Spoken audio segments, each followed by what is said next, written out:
Okay.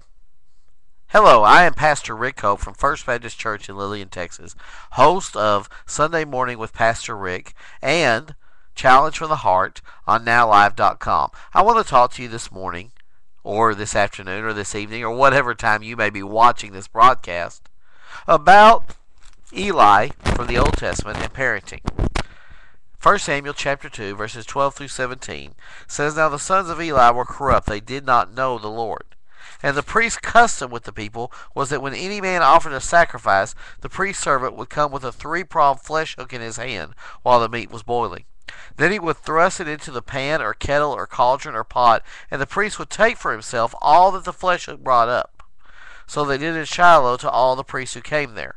Also, before they burned the fat, the priest's servant would come and say to the man who sacrificed, Give meat for roasting to the priest, for he will not take bull meat from you, but raw. And if the man said to him, They should not burn the fat first, or they should really burn the fat first, then you may take as much as your heart desires, he would answer him, No, but you must give it now, and if not, I will take it by force. Therefore the sin of the young man was very great before the Lord, for the men abhorred the offering of the Lord. Eli's failure to lead his family eventually led to his downfall as a religious leader. He was a revered judge in Israel who failed to discipline his two sons, and they ended up becoming spiritual rebels. Let me see if I can paint the picture for you. Eli was a priest. His two sons, Hophni and Phinehas, inherited the priesthood from him. They, however, would not observe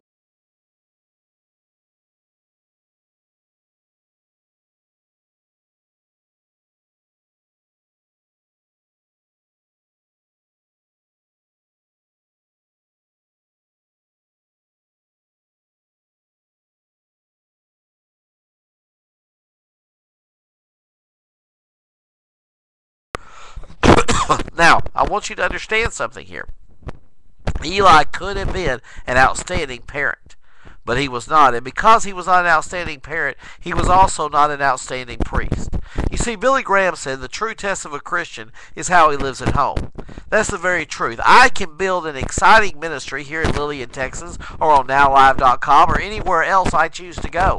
But if my 9-year-old and my 1-year-old and my wife do not see the power of God in my life and me living in a way for Him, then I'm truthfully not the minister that I should be.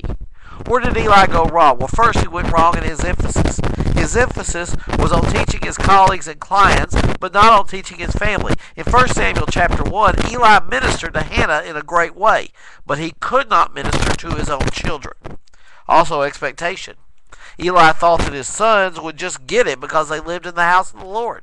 I want you to understand something. Ministry is more caught than taught. It's not just because you live somewhere that you get it. You have to see it and observe it. And that brings me to my next point. Eli was not an example of what God can do in his life. Eli was not living the way he should. Eli was more one thing in the church, one thing in the tabernacle, and another thing at home. I pray to God that what my children see behind the pulpit is what they see in the household.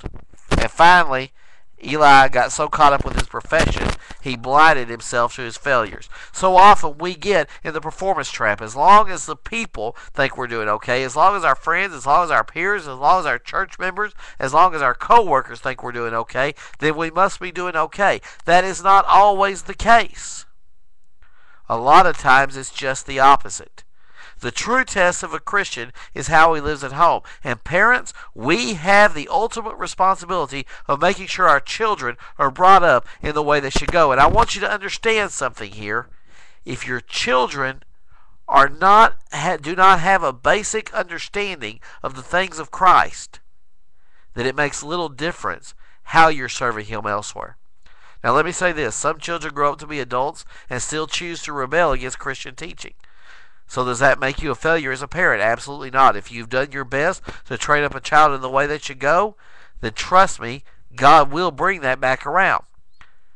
So following biblical guidelines is not a surefire way to raise a godly child. But to not follow them is a surefire way to raise an ungodly child. I'm Pastor Rick Hope. Tune in Sunday mornings, NowLive.com, 4:30 a.m. Pacific, 6:30 a.m. Central, 7:30 Eastern, for Sunday Mornings with Pastor Rick. God bless you.